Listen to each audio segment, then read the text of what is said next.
چلیں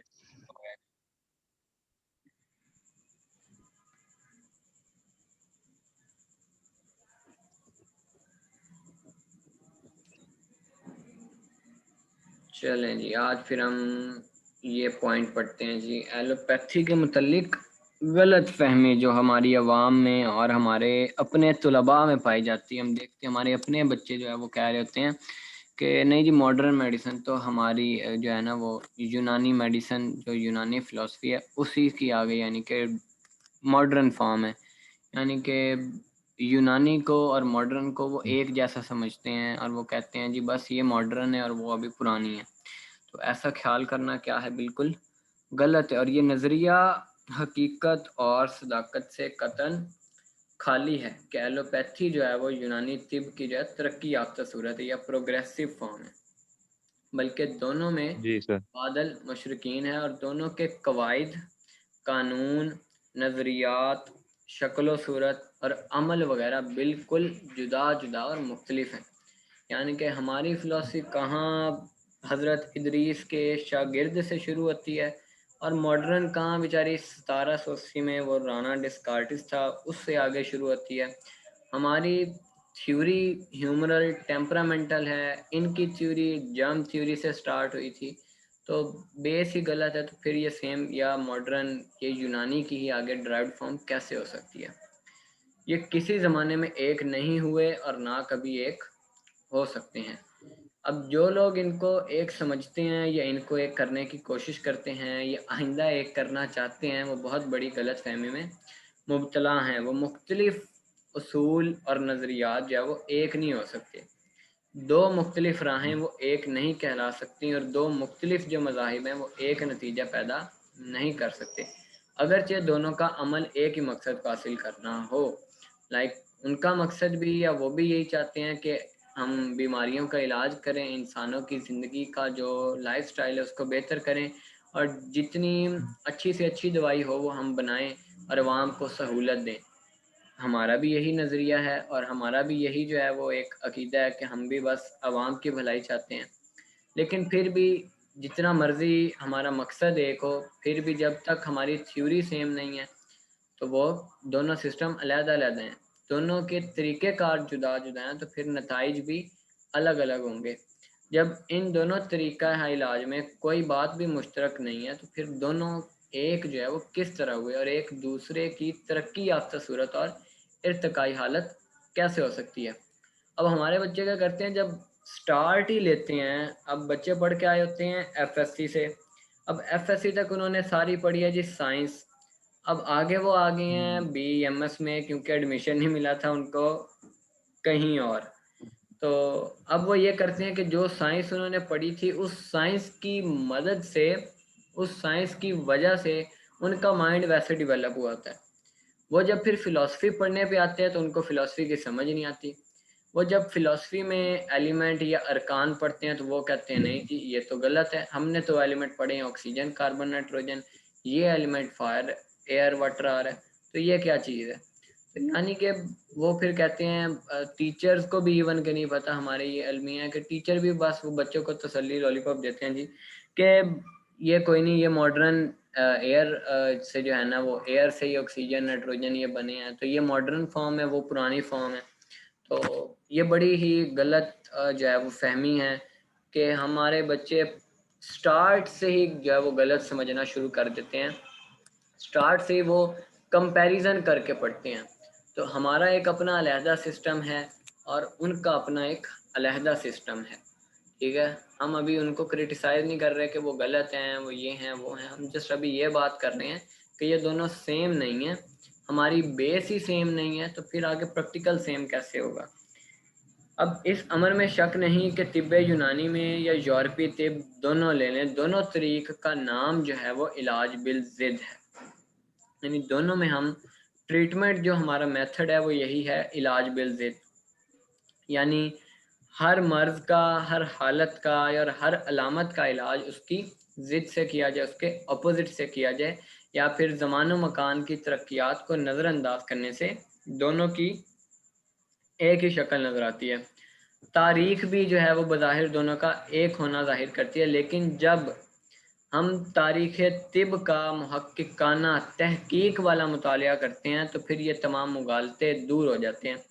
خصوصاً جب ایک محقق جو ہے وہ طب کی تاریخ کا وہ باب مطالعہ کرتا ہے جب یورپ جو ہے وہ ہسپانیہ کی درسگاہوں میں اسلامی علوم و فنون اور حکمت اور رشد کی روشنی حاصل کر کے گمراہی اور جہالت کی حالت سے نکل کر علمی اور عملی زندگی میں قدم رکھ رہا تھا۔ یعنی جن یورپ کو، جس انگریزوں کو، جن غیر مسلموں کو ہمارے مسلمانوں نے ہی پڑھایا تھا، وہ وہی انگریز ہمیں آ کے ہمارے سسٹم کو غلط جو ہے وہ کہتے ہیں، تو اور ہمارے بچے بھی اس کو مان لیتے ہیں کہ نہیں جی ماڈرن ٹھیک ہے اور ہماری فلسفی غلط ہے۔ تو یہ ایک بہت بڑی غلط فہمی ہے، تو اس کو دور کرنے کی کوشش تو ہم کر رہے ہیں، اللہ آگے کامیاب کرے، کیونکہ ابھی تک ناکامی کی وجہ یہی ہے کہ پاکستان میں طب ابھی تک ترقی کیوں نہیں کر پایا کہ محمد سعید صاحب کے بعد، کہ بچوں کے مائنڈ کو ہی ایسا بنا دیا گیا ہے کہ ان کو اپنی فلسفی کی سمجھ ہی نہیں آتی۔ جب ان کو اپنے سسٹم پہ بھروسہ ہی نہیں ہے تو پھر وہ آگے اس کو ترقی یافتہ کیسے بنائیں گے؟ ٹھیک ہے، جبکہ باقی ملکوں میں ہم دیکھتے ہیں انڈیا میں بہت زیادہ ترقی ہو گئی ہے طب میں، ان کا تو بھائی سینٹرل کونسل فار ریسرچ بن گیا یونانی میڈیسن میں، پتہ نہیں کہاں کہاں پہ وہ اپنی میڈیکیشنز کو لے کے چلے گئے ہیں۔ چائنا دیکھ لیں، ایون کہ ویسٹ ہی دیکھ لیں، ویسٹ میں ہولسٹک میڈیسن کے نیم سے کتنی یہ فیلڈ گرو کر گئی ہے، اور پاکستان جس میں ابتدا ہوئی تھی 1995 میں بیمز کی، وہ ابھی تک ان سب سے پیچھے ہے۔ اس کی وجہ یہی ہے کہ ہمارے بچوں کا وہ مائنڈ سیٹ اور ہمارے ٹیچرز کا وہ مائنڈ سیٹ ہی نہیں ہے کہ وہ بچوں کو وہ مائنڈ سیٹ بنا سکیں کہ بھائی آپ کا اپنا ایک سسٹم ہے، آپ ہر لحاظ سے جو آپ کا سسٹم وہ ماڈرن سے تو سپیریئر ہے، بہتر بھی ہے۔ ٹھیک ہے، اب ہم یہاں پہ تھے کہ مگر قومی اور مذہبی تعصب کے زیر اثر اسلامی علوم و فنون اور حکمت و رشد سے فرار کی راہ نکالا تھا۔ گویا اس تعصب کے باعث فطرت اس کو ایک گمراہی، تاریکی اور جہالت سے نکال کر ایک دوسری گمراہی اور تاریکی میں مبتلا کر رہی تھی، کہ بھائی انہوں نے وہ اپنے پہلے بتایا وہ جادو کا وہ سمجھتے تھے ہر بیماری جو ہے وہ کیا کہتے ہیں جنات کی وجہ سے ہوتی ہے، بھوت پریت کی وجہ سے ہوتی ہے، جھاڑوؤں سے پتہ نہیں کیسے کیسے علاج کرتے تھے۔ ان کو نکال کے مسلمانوں نے ایک علاج کی راہ بتائی، اور پھر انہی کو جنہوں نے بتایا تھا بھائی، جنہوں نے آپ کو سکھایا تھا، انہی کے سسٹم کو آ کے انہوں نے غلط کہنا شروع کر دیا۔ ٹھیک ہے، اسی تعصب کے باعث وہ بے علمی اور غفلت میں قوانین، ارتقاء علوم و فنون کی اہمیت کو بھی نظر انداز کر بیٹھا، اور پھر صدیوں کے لیے اندھیرے میں ٹامک ٹوئیاں مارنے کے لیے میدان میں آ گیا، بالکل ایسے جیسے کوئی آدمی جو ہے وہ جہاز والوں سے ناراض ہو کر اندھیری رات میں جہاز سے سمندر میں چھلانگ لگا کر یہ خیال کرے کہ وہ جہاز کی حالت سے بہتر رہے گا، بلکہ اس سے پہلے منزل مقصود پر پہنچ جائے گا۔ ماشاءاللہ کیا مثال سمجھائی ہے بھائی یہ محمد صابر ملتانی صاحب نے۔ اس میں کوئی شک نہیں کہ یورپ نے اپنی اسی جدوجہد میں سینکڑوں نئے قوانین دریافت کیے، اس میں کوئی شک کی بات نہیں ہے کہ انہوں نے بہت بہتری والے کام بھی کیے، لیکن اگر بغور دیکھا جائے تو یہ قوانین پہلے ہی سے اسلامی علوم و فنون میں اور حکمت و رشد میں موجود ہیں، اور جو قوانین ان کے خلاف اخذ کیے گئے ان سے بعد میں جو ہے انہیں از خرابی بسیار دست بردار ہونا پڑا، اور بھی بے شمار قوانین اور قواعد اسلامی دور تہذیب کے باقی ہیں جہاں تک ابھی تک یورپ کی رسائی نہیں ہوئی۔ الغرض یورپ کا وہ دور خاصہ اہم ہے جب وہ اسلامی تہذیب و تمدن، علوم و فنون، حکمت و رشد اور طب اور فلسفے سے برگشتہ ہو کر اس کی کتب جلا رہا تھا، جب ہماری کتابیں جلائی گئی تھی، ہم مسلمانوں کا اثاثہ جلایا گیا تھا اور ان کے خلاف نفرت کی آگ پھیلا رہا تھا، اور یہی غلط اور نفرت انگیز روش جو ہے علم طب اور فن علاج کے ساتھ بھی اختیار کی گئی۔ ٹھیک ہے، اب جس کی تفصیل وہ کہتے ہیں ہم آئندہ صفحات میں دیکھیں گے۔ اس کا نتیجہ یہ ہوا کہ یورپ نے صدیوں کے ارتقائی اصولوں کا نظر انداز کر کے جو خود ساختہ قانون بنائے وہ اکثر بے بنیاد نکلے اور فن کا ساتھ نہ دے سکے، اور تقریباً ہر نصف صدی کے بعد بدلتے رہے ہیں۔ اور یہی ہوا، یعنی کہ اب ایک وہ چیز ہے جو صدیوں سے چلی آ رہی ہے، ایک وہ چیز ہے جو ابھی سن 1780 سے ایک سائنٹسٹ نے آ کے کہا جی یہ جرم تھیوری ہے، ٹھیک ہے ہم اس کے انکار نہیں، ہم اس کے منکر نہیں ہیں، لیکن صرف جرم تھیوری نہیں ہے نا، ٹھیک ہے، یہ تو سیکنڈری چیز ہے۔ آپ جو پہلے سے ارتقائی وہ قانون چلے آ رہے ہیں، جو صدیوں سے قانون اور ان قانون کے مد نظر علاج چلتا آ رہا ہے، اس کو نگلیکٹ کر کے خود اپنا ایک وے بنا لیا انہوں نے، اور پھر آج انجام یہی ہے کہ ایک دوائی آتی ہے کسی مرض کی، 10 دن بعد، 10 مہینوں بعد، 1 سال بعد، 2 سال بعد وہ دوائی پھر فائدہ مند نہیں رہتی، پھر انہیں اسی مرض کے لیے نئی دوائی بنانا پڑتی ہے، اینڈ سیم چلتا آ رہا ہے یہ سلسلہ جب سے یہ ایلوپیتھک بنی ہے۔ ایک دوائی ناکام ہوتی ہے، کچھ عرصہ کامیاب ہوتی ہے، پھر ناکام ہوتی ہے، پھر دوسری بنانی پڑتی ہے۔ سمپل اگزامپل دیکھ لیں، اومیپرازول آیا، ایسومیپرازول آیا، ریبیپرازول آیا، ڈیکسلینسوپرازول آیا، پتہ نہیں کتنے اور زول آئے، اور بس وہی، یعنی کہ ایک سے دوسری فارم، دوسری سے تیسری، تیسری سے چوتھی، اور مرض ایک ہی ہے، دوائیاں بدلتی جا رہی ہیں۔ تو یہی ہے کہ کوئی وہ ایگزیکٹ ان کے پاس وہ اچھے والا کوئی ان کے پاس ایک قانون نہیں ہے، بس جی اپنی وہ کیا کہتے ہیں ریسرچ کی بیس پہ انہوں نے کہا جی بس جی یہ علاج ہے، اور بس سمپٹمیٹک کر دیا، اور سمپٹمیٹک وہ بھائی پہلی دفعہ سے زیادہ، اگلی دفعہ زیادہ سیویئر سمپٹم آ جاتے، تو پھر وہ دیکھتے ہیں جی یہ تو پچھلی دوائی اثر ہی نہیں کر رہی، پھر انہیں نیا سالٹ بنانا پڑتا ہے، پھر نئی مارکیٹ میں لانی پڑتی ہے، اسی طرح پھر تیسری، چوتھی، پانچویں، اور پتہ نہیں ان گنت سلسلہ چلتا آ رہا ہے۔ پیناڈول آئی، پیناڈول ایکسٹرا آئی، اب پھر کوئی دیکھ رہے تھے کوئی پیناڈول نہیں آئی ہے، اسی طرح یعنی کہ یہ سلسلہ ان کا چلتا ہی آ رہا ہے۔ اگلا موضوع ہمارا جی طب کی ارتقائی ترقی۔ یونانی طب نے اسلامی دور میں بے حد ترقی کی ہے، اس لیے بعض لوگ اس کو یونانی طب کی بجائے اسلامی طب کے نام سے یاد کرتے ہیں، لیکن در حقیقت طب جو ہے وہ نہ یونانی ہے اور نہ ہی اسلامی، بلکہ یہ ایک ایسا علم ہے جس سے بدن کے جو حالات ہیں ان کی آگاہی حاصل ہوتی ہے، اور اس کی غایت کیا ہے، اس کا مقصد کیا ہے، وہ صحت جسمانی کو قائم رکھنا، اور اگر وہ مبتلا مرض ہو جائے تو پھر اس کو صحت کی طرف لوٹانا ہے۔ یہ باقی یہ تمام نام اضافی ہیں کہ یہ یونانی طب ہے، ایروویدک طب ہے، چائنیز طب ہے، اسلامی طب ہے، یہ سب اضافی نام ہیں، اور ان کے بعد ان کے زمانوں میں ان زمانوں کی یاد اور تاریخ کے طور پر ان کو ان ناموں سے موسوم کیا گیا۔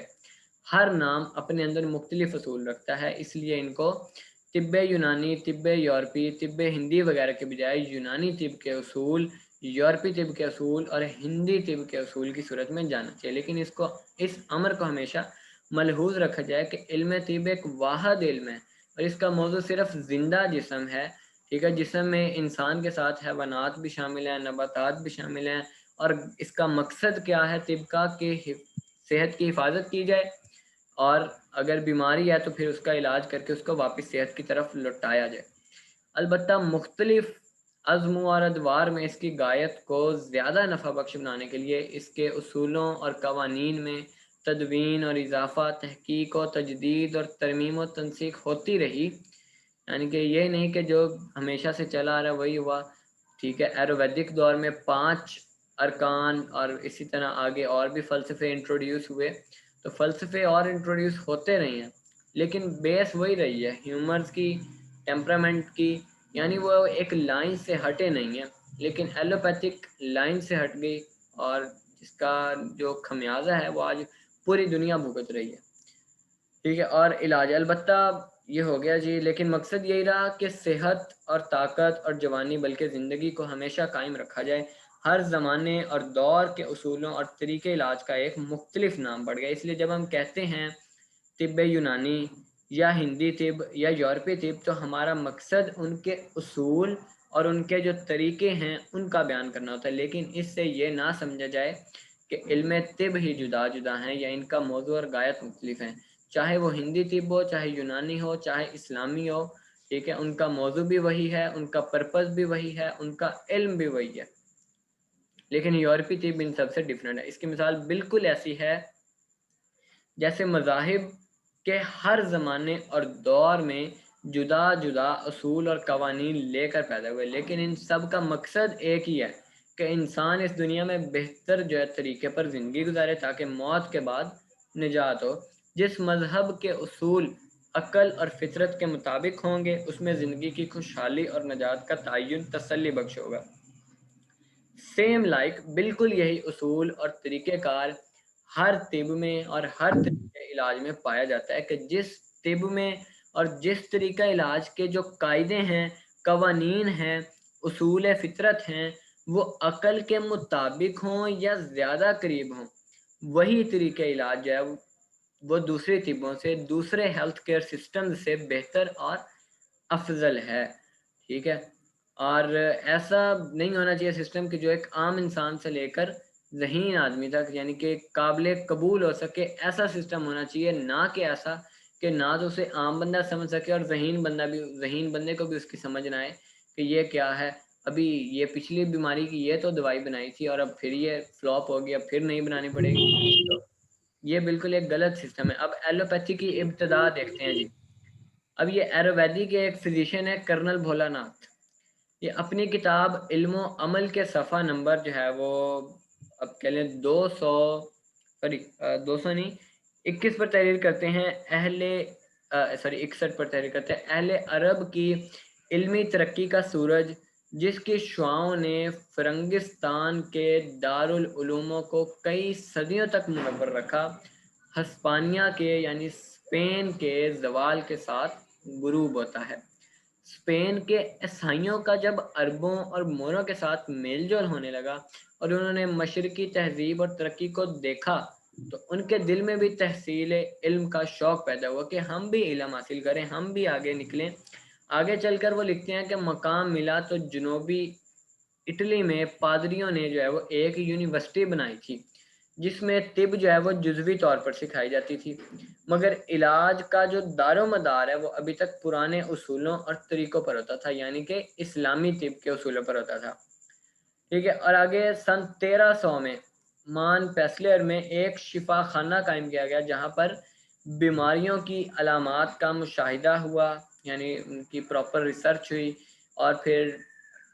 جو میڈیسنز تھیں، دوائیں تھیں، ان کا بھی جو ہے وہ باقاعدہ طور پر امتحان کیا جانے لگا۔ اور پھر شاہ فریڈرک دوم نے سن 1331 میں فرمان جاری کیا کہ مقام سلانوں میں 5 سال میں ایک بار جو ہے وہ آدمی کی ایک لاش جو ہے وہ اناٹمی سیکھنے کی غرض سے چیری جائے اور اس کی مملکت کے تمام جو اس وقت کے اطباء ہیں، حکماء ہیں، وہ اس موقع پر حاضر ہوں۔ پھر اس کے بعد حکام سلطنت جو وینس کی سلطنت تھی اس نے بھی اسی قسم کے احکام جاری کیے اور پھر لمبے عرصے تک یہ سلسلہ چلتا رہا۔ اب یہ سن 1300 کے آگے کی بات ہو رہی ہے۔ اہل یورپ جو ہے وہ اہل عرب کی شاگردی پر فخر کرتے رہے اور ان کی درسگاہوں سے سیکھ کر اپنے ملک میں انہی کے اصولوں پر علاج کرتے رہے۔ شاہی درباروں میں جو عربی اطباء تھے وہ پسند کیے جاتے تھے اور یورپی اطباء اور حکیم جو ہے وہی لباس پہننا باعث صد عزت خیال کرتے تھے۔ آگے چل کر وہی کرنل موصوف لکھتے ہیں، فلسفے میں ابن رشد کی کتابوں اور شرحوں نے جو ہے وہ ارسطالس کو معلم اول بنا دیا تھا، یعنی ایرسٹوٹل کو، ارسطو کو، اور طب میں جالینوس کو یعنی گیلن کو، بکرات کو یعنی ہپوکریٹس کو، اور ابن سینا کو یعنی ایویسینا کے کمال کا ڈنکا جو ہے وہ یورپ کے دارالعلوم میں بجنا شروع ہوا۔ بہت عرصہ یہ سلسلہ بھی جاری رہا اور عربی کتب کے جو یورپ کی مختلف زبانوں میں ترجمے کیے گئے بلکہ ان کی شرحیں بھی لکھی گئیں، ان کے کئی ایڈیشن شائع ہوئے اور ہر ملک نے بڑھ چڑھ کر اس میں حصہ لیا۔ پھر اس کے بعد کرنل موصوف کے لفظوں میں یورپ والوں کو یہ سوجھی کہ بجائے عربی ترجموں کے حکمائے سلف کی اصلی تصانیف تلاش کرنی چاہیے، چنانچہ انہوں نے کیا کیا، حکمائے یونان اور روسا کے پرانے نسخے جو ہے وہ مدفون کر دیے، ٹھیک ہے، اور انہوں نے مدفون جو تھے ان کو نکالا، تہ خانوں سے ڈھونڈ ڈھونڈ کر نکالے، اور جو اناٹمی اور فزیولوجی تھی اس کو اگین سے انہی کا ڈیٹا وہ اگین وہی نیو کر کے لکھ دیا، ٹھیک ہے، اور اپنا نام لکھ دیا کہ سب سے پہلا باقاعدہ دان فلاں جی انگریز گزرا ہے، ٹھیک ہے۔ یہ شخص جو ہے وہ پیڈو مقام کا رہنے والا تھا، اس کی پیدائش کی تاریخ یہ سن 1519 ہے۔ اس نے فرانس اور اٹلی کے دارالعلوموں میں تعلیم پا کر تشریح کی ایک نہایت خوبصورت کتاب، ٹھیک ہے، یہ لکھی جو اب تک پرانے کتب خانوں میں پائی جاتی ہے، اور اسی حکیم نے سب سے پہلا ریفائننگ کا جو سرجری کا پروسیجر ہے، ٹھیک ہے، وہ بھی پرفارم کیا اور مدت تک یہ سلسلہ بھی چلتا رہا، اور عربی ترجمے اور شرحیں بھی لکھی جاتی رہیں، تالیفات تصنیفات کی بھی کثرت ہوگی، اور بعض مقامات پر جو ہے وہ طبی درسگاہیں اور ہسپتال بھی قائم ہو گئے. اب اس کے بعد ایک زبردست انقلاب آ گیا, یعنی پوری دنیا میں یہ سسٹم پھیل گیا, ہاسپٹلز بننا شروع ہو گئے, اناٹمی فزیولوجی اسٹڈی ہونے لگ گئی, اور یہ سسٹم اس طرح چلنا سٹارٹ ہو گیا. اب آگے آتا ہے جی ایلوپیتھی میں. جی یہاں پہ تھے ہم کہ اب علم طب میں جو ہے وہ یہ ایلوپیتھی میں تعصب کی ابتدا کب سے ہوئی, یعنی ان میں تعصب پرستی کب ڈیولپ ہوئی, کب انہوں نے جو ہے وہ اپنے آپ کو علیحدہ سسٹم ایک کنسیڈر کرنا سٹارٹ کیا, اور جو ہیومرل ٹیمپرامنٹل اور پرانی فلسفی تھی اس کو انہوں نے رد کر کے اپنی ریسرچ بیسڈ جو ہے وہ انہوں نے نئی فلسفی ڈیولپ کر لی. یہ ہم انشاءاللہ جو ہے وہ آگے اگلے سیشن میں دیکھ لیں گے. آج کے لیے اتنا کافی ہے, نیکسٹ سیشن میں انشاءاللہ پھر ہم آگے اگلا ٹاپک دیکھیں گے. جی سر انشاءاللہ.